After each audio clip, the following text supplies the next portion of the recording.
ഉണ്ടാവുന്നു. കേരളത്തിലെ ഈ ക്രിസ്തീയ മതവിശ്വാസത്തിന്റെയും സഭാവിശ്വാസങ്ങളുടെയും വിശ്വാസികളുടെയും വോട്ടു തേടി മുന്നണികൾ മത്സരിക്കുകയാണോ എന്നാണ് നമ്മൾ ഈ ന്യൂസ് ഈവനിങ്ങിൽ പരിശോധിക്കുന്നത്. യാക്കോബായ സഭ മെത്രോപ്പൊലിത്ത കുര്യാക്കോസ് മാർ തെയോഫിലിസ്, ഒപ്പം ഓർത്തഡോക്സ് സഭ മെത്രോപ്പൊലിത്ത യുഹനോൻ മാർ മിലിറ്റിയോസ്, ഒപ്പം AMT വിമത ശബ്ദമായ ജനറൽ സെക്രട്ടറി റിജു കാഞ്ഞൂക്കാരൻ, ഇടത് സഹയാത്രികരായ റജി ലൂക്കോസ്, BJP സംസ്ഥാന വൈസ് പ്രസിഡന്റ് ഡോക്ടർ പ്രമീള ദേവി എന്നിവർ നമുക്കൊപ്പം ചേരുന്നു. ആദ്യം ഓർത്തഡോക്സ് സഭ മെത്രോപ്പൊലിത്ത യുഹനോൻ മാർ മിലിറ്റിയോസിലേക്ക് പോകുന്നു. ഫാദർ, ഇന്നിപ്പോ എറണാകുളത്തെ പര്യടനത്തിൽ മുഖ്യമന്ത്രിയുടെ ആ ചർച്ചയിൽ പങ്കെടുക്കാൻ ഓർത്തഡോക്സ് സഭാ പ്രതിനിധികൾ പോകാഞ്ഞതാണോ അതോ ക്ഷണം ലഭിക്കാഞ്ഞതാണോ?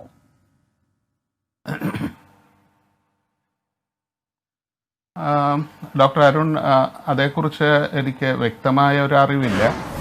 പക്ഷേ ഇന്നലെ തൃശ്ശൂരിലുള്ള യോഗത്തിൽ ഞാൻ സംബന്ധിച്ചിരുന്നു. അത് വേണ്ട എന്ന് സഭാ കേന്ദ്രത്തിൽ നിന്ന് എനിക്കൊരു നിർദ്ദേശം ഉണ്ടായിരുന്നില്ല.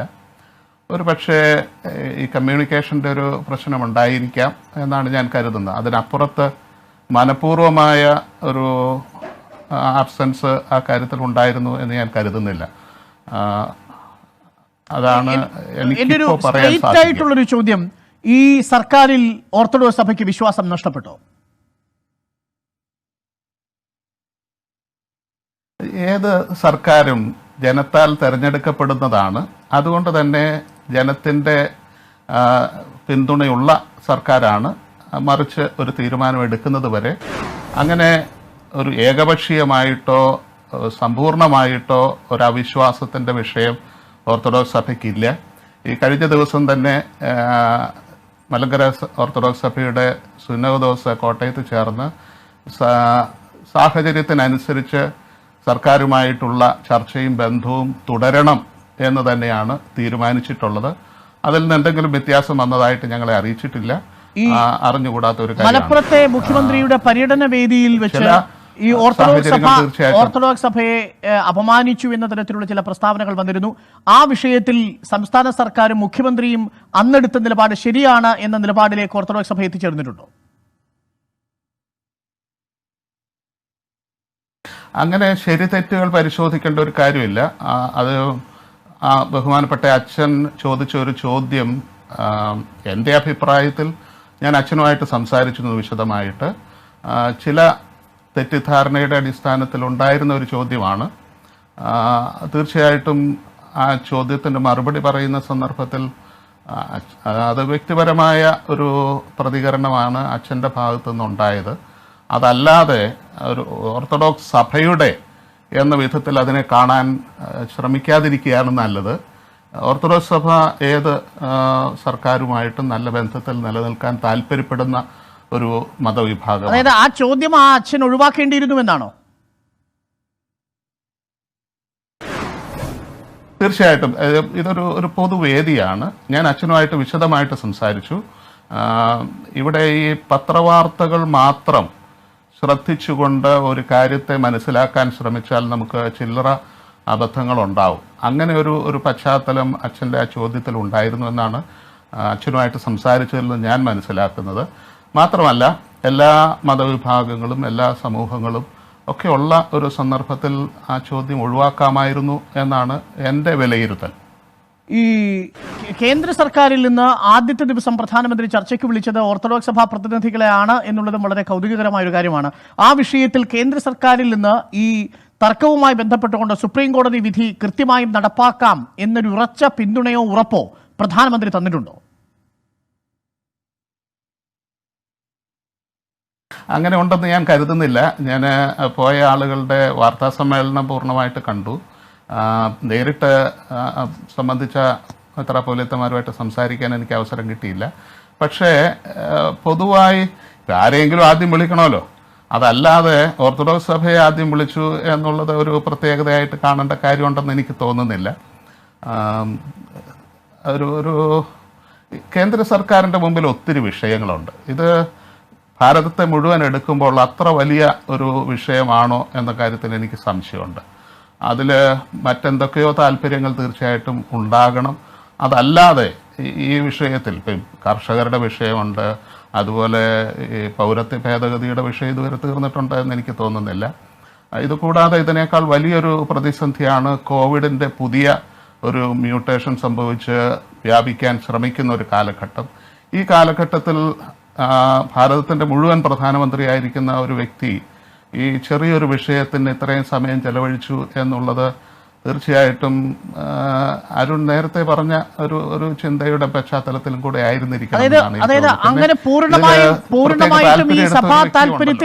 പൂർണ്ണമായിട്ടും ഈ സഭാ തർക്കത്തിൽ ഇടപെടാൻ പ്രധാനമന്ത്രി വന്നതിനെ ഓർത്തഡോക്സ് സഭ അങ്ങനെ പൂർണ്ണമായിട്ടും വിശ്വസിക്കുന്നില്ല. അതിൽ ചില സംശയങ്ങൾ കൂടി ബാക്കി നിൽക്കുന്നു ഓർത്തഡോക്സ് സഭയ്ക്ക് എന്നാണ്.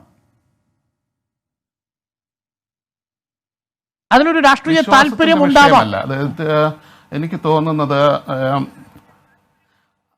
എന്നാണ് ഞാൻ കരുതുന്നത്. തീർച്ചയായിട്ടും ദാറ്റ്സ് എ വെരി വളരെ പ്രധാനപ്പെട്ട ഒരു ബ്രേക്കിംഗ് ആണ്. ഈ ഘട്ടത്തിൽ തുടക്കത്തിൽ തന്നെ ഫാദർ ആ കാര്യം തുറന്നു പറയുന്നു.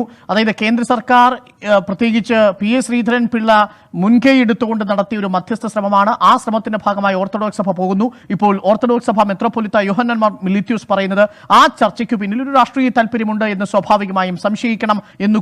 റൈറ്റ്, ഒരു നിമിഷം കൂടി എനിക്ക് ഓർത്തഡോക്സ് സഭ മെത്രോപൊലിത്ത യുഹന്നൻ മോർ മെലിത്യൂസിലേക്ക് കൂടി പോകണം. അതിനുശേഷം മറ്റതിഥികളിലേക്ക് വരാം. ഇപ്പോൾ യാക്കോബായ സഭയുടെ ഒരു പ്രതികരണം കേട്ടു.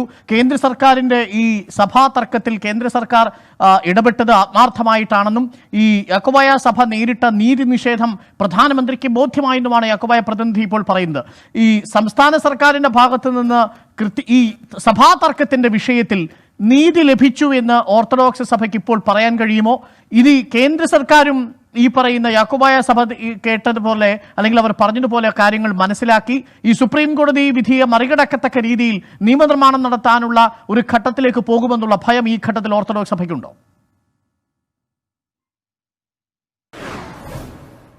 ഓർത്തഡോക്സ് സഭയ്ക്ക് അങ്ങനെ ഒരു ഭയമില്ല. വാസ്തവത്തിൽ ഈ കഴിഞ്ഞ കോതമംഗലം കേസിലെ സംബന്ധിച്ച് ബഹുമാനപ്പെട്ട ഹൈക്കോടതിയുടെ സിംഗിൾ ബെഞ്ചിൽ നിന്നുള്ള ഉത്തരവിൽ തന്നെ പറഞ്ഞിട്ടുണ്ട്, പ്രാദേശികമായ ചില്ലറ പ്രയാസങ്ങൾ തീർച്ചയായിട്ടും സർക്കാരിനുണ്ടാകും.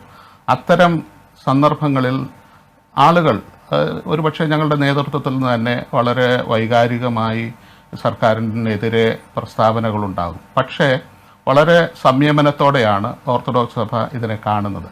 അതുകൊണ്ട് സർക്കാരിനോടുള്ള തീവ്രമായ ഒരു എതിർപ്പ് എന്ന വിധത്തിൽ ഞങ്ങളിതിനെ വ്യാഖ്യാനിക്കാൻ ശ്രമിക്കുന്നില്ല. ഒരു കാരണവശാലും ഈ കോടതി വിധി അസ്ഥിരപ്പെടുത്തുന്ന ഒരു സാഹചര്യം സർക്കാരിൻ്റെ ഭാഗത്തു നിന്ന് ഉണ്ടാകും എന്ന് തോന്നുന്നില്ല. ഈ സെമിത്തേരിയുടെ കാര്യത്തിൽ സർക്കാർ ഉണ്ടാക്കിയ ഒരു നിയമമുണ്ട്. ഞങ്ങളതിനെ ഇതുവരെ ചോദ്യം ചെയ്തിട്ടില്ല.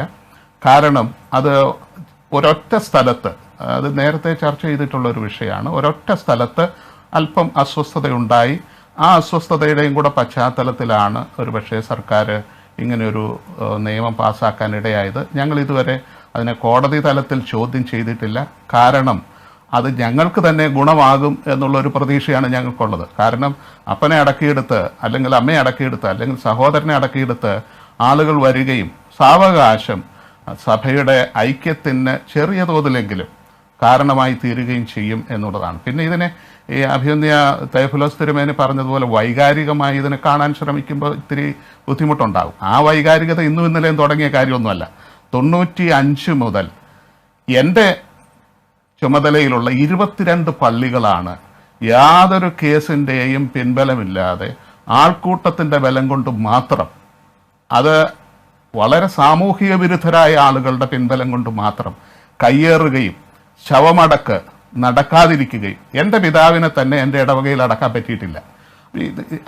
ആ ഒരു കഥയൊക്കെ വിടുക. ഇപ്പോൾ ഉള്ളത് ബഹുമാനപ്പെട്ട സുപ്രീം കോടതിയുടെ വിധിയാണ്. ആ വിധി എങ്ങനെ നടപ്പാക്കും എന്ന് ചർച്ച ചെയ്യാൻ തീർച്ചയായിട്ടും ഞങ്ങൾ തയ്യാറാണ്.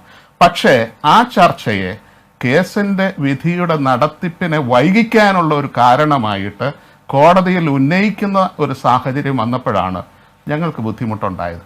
ഇപ്പോഴത്തെ തീർച്ചയായിട്ടും സർക്കാരിൻ്റെ നടപടികളോട് സഹകരിച്ചു പോകാനാണ് എപ്പോഴും ഞങ്ങൾ പക്ഷേ അപ്പോഴും ഇതുവരെ അങ്ങനെയാണ് ചെയ്തിട്ടുള്ളത്. പക്ഷേ മുടവർപ്പള്ളിയിലെ കാര്യം പറഞ്ഞു, യാക്കോബായ സഭയുടെ മെത്രോപൊലിത്ത പറഞ്ഞതുപോലെ ഈ സംസ്ഥാന സർക്കാർ ഒരു മന്ത്രിസഭാ ഉപസമിതിയെ തീരുമാനിക്കുകയും ചർച്ചയ്ക്ക് വിളിക്കുകയും ഒക്കെ ചെയ്തപ്പോൾ ഏകപക്ഷീയമായ ഓർത്തഡോക്സ് സഭാ പ്രതിനിധികൾ അതിൽ നിന്നും വിട്ടുനിൽക്കുന്നത് ഒരു തെറ്റായ സന്ദേശം നൽകിയിട്ടുണ്ടോ? ഇനിയും അത്തരത്തിലുള്ള ചർച്ചകൾ തുടർന്നാൽ ഓർത്തഡോക്സ് സഭ അതേ നിലപാടായിരിക്കുമോ സ്വീകരിക്കുക? അതാണ് മുഖ്യമന്ത്രി ആവർത്തിച്ച് മലപ്പുറത്ത് പറഞ്ഞത്. അല്ല, തീർച്ചയായിട്ടും ഈ ആദ്യകാലത്ത് 2 ചർച്ചാ സന്ദർഭങ്ങൾ കേരള സർക്കാർ ഒരുക്കിയിരുന്നു.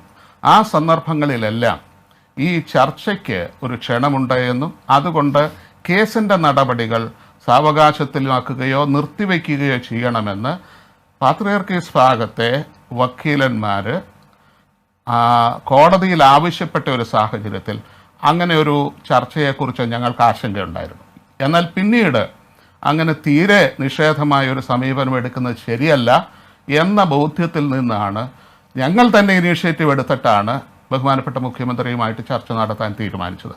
വളരെ നല്ല അന്തരീക്ഷത്തിലാണ്, സൗഹൃദ ഭാവത്തിലാണ് ആ ചർച്ചകളൊക്കെ നടന്നത്.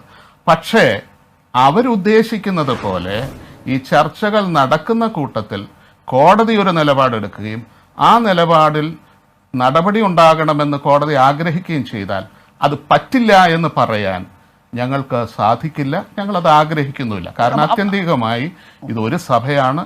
ഒരു സഭയാകാൻ വേണ്ടി പറഞ്ഞോളൂ. ഫാദർ, ഈ ഘട്ടത്തിൽ ഈ യാക്കോബായ വിഭാഗത്തിന് അനുകൂലമായ ചില രാഷ്ട്രീയ സമീപനം ഈ സർക്കാരിന്റെ ഭാഗത്തു നിന്നുണ്ടാവുന്നുണ്ട് എന്നൊരു ആശങ്ക ഓർത്തഡോക്സ് പക്ഷത്തിനുണ്ടോ? തീർച്ചയായിട്ടും പ്രാദേശിക തലത്തിൽ, പ്രത്യേകിച്ച് എറണാകുളം ജില്ലയിൽ, അത് തുറന്നു പറയാവുന്ന ഒരു കാര്യമാണ്. എറണാകുളം ജില്ലയിൽ ഇടതുപക്ഷ നേതൃത്വത്തിൻ്റെ ഭാഗത്തു നിന്ന് പാത്രിയർക്കീസ് ഭാഗത്തിന് വ്യക്തമായ ഒരു പിന്തുണയുടെ, അനധികൃതമെന്ന് ഞാൻ എൻ്റെ ഭാഷയിൽ പറയും, നിയമരഹിതമായ ഒരു വിഷയമാണത്. അങ്ങനെ ഒരു പിന്തുണ ലഭിക്കുന്നുണ്ട് എന്ന ശക്തമായ അഭിപ്രായം അതായത് എറണാകുളം ജില്ലയിലെ ഇടതുപക്ഷ നേതൃത്വം യാക്കോബായ വിഭാഗത്തിന് അനധികൃതമായ രീതിയിൽ പിന്തുണ നൽകുന്നുണ്ട് എന്നാണ്. അതെ, അത് തന്നെയാണ് ഉദ്ദേശിച്ചത്. അത് സംസ്ഥാന സർക്കാരിൽ പ്രതിഫലിക്കുന്നുണ്ടെന്ന് ആശങ്കയുണ്ടോ? ചില സന്ദർഭങ്ങളിൽ ഈ ഇടതുപക്ഷ പ്രസ്ഥാനത്തിൻ്റെ സ്വഭാവം മനസ്സിലാക്കുമ്പോൾ പ്രാദേശികമായ തീർച്ചയായിട്ടും സ്വാധീനങ്ങൾ ഉണ്ടാകാം. കാരണം ഇവിടുന്ന് നൽകുന്ന റിപ്പോർട്ട് അല്ലെങ്കിൽ അതിൻ്റെ ഫീഡിങ് അനുസരിച്ചൊക്കെ ആയിരിക്കും ചിലപ്പോൾ കാര്യങ്ങൾ നടക്കുക. ഒരു ഉദാഹരണം പറഞ്ഞാൽ, ഈ കഴിഞ്ഞ കോതമംഗലം പള്ളി കേസിൽ നടന്ന ചർച്ചയുടെ തെറ്റായ ഒരു പ്രാതിനിധ്യമാണ് സർക്കാരിൻ്റെ അഡീഷണൽ ചീഫ് സെക്രട്ടറി കോടതിയിൽ കൊടുത്തത്. അത് കോടതിയുടെ ശക്തമായ വിമർശനത്തിന് വിധേയമാവുകയും ചെയ്തു. അത് സർക്കാരിൻ്റെ കേന്ദ്ര തലത്തിലുള്ള ആളുകൾ അറിഞ്ഞിട്ടാണ് എന്നുള്ള ബോധ്യം എനിക്കില്ല. പക്ഷേ ആരുടെയൊക്കെയോ വളരെ ശക്തമായ, അത് എറണാകുളം ജില്ലയിൽ നിന്നുള്ളതാണ് എന്ന ഉത്തമ ബോധ്യമാണ് ഞങ്ങൾക്കുള്ളത്. അങ്ങനെ ഒരു സ്വാധീനം അവിടെയുണ്ട്. തീർച്ചയായിട്ടും ഇതിനകത്തും കുറച്ച് രാഷ്ട്രീയം തീർച്ചയായിട്ടും ഉണ്ടാകാം. ഈ ആളുകളുടെ എണ്ണം എന്ന് പറയുന്നത് എപ്പോഴും രാഷ്ട്രീയത്തിൽ പ്രധാനപ്പെട്ട ഒരു കാര്യമാണല്ലോ. ചുരുങ്ങിയ വാക്കുകൾ. വളരെ വ്യക്തമായ കാര്യമാണ്. ഈ കേന്ദ്ര സർക്കാരിൻ്റെ ഇടപെടലിൽ വ്യക്തമായി രാഷ്ട്രീയ ലക്ഷ്യമുണ്ട്. രണ്ടാമത്, ഈ സർക്കാരുകൾ ആര് വിചാരിച്ചാലും സുപ്രീം കോടതി ആവർത്തിച്ച് നൽകിയിട്ടുള്ള വിധിയെ അട്ടിമറിക്കാൻ സാധിക്കും എന്ന് ഞാൻ കരുതുന്നില്ല. ഇവിടെ നീതി എന്ന് പറയുന്നത്, ന്യായമെന്ന് പറയുന്നത് നിർവചിക്കപ്പെടാൻ ഈ ജനാധിപത്യ വ്യവസ്ഥയിൽ ഒരു മാർഗമുണ്ട്. ആ മാർഗമാണ് ബഹുമാനപ്പെട്ട സുപ്രീം കോടതി നൽകിയിട്ടുള്ളത്.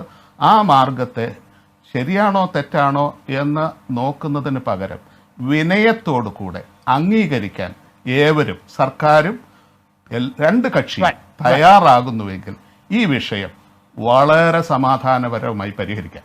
നന്ദി. എൻ്റെ അതിഥികൾക്ക്